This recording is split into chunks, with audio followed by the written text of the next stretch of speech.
ఆవకాయ మన అందరిది, గోంగూర పచ్చడి మనదేలే.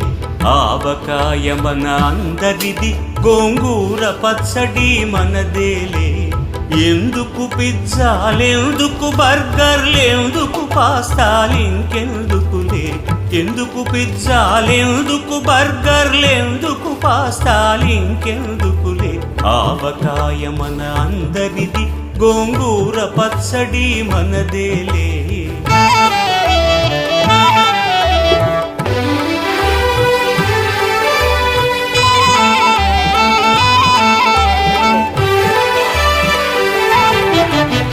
ఇడ్డెన్లలోకి కొబ్బరి చట్నీ, పెసరట్టులోకి అల్లమురా. ఇడ్డెన్లలోకి కొబ్బరి చట్నీ, పెసరట్టులో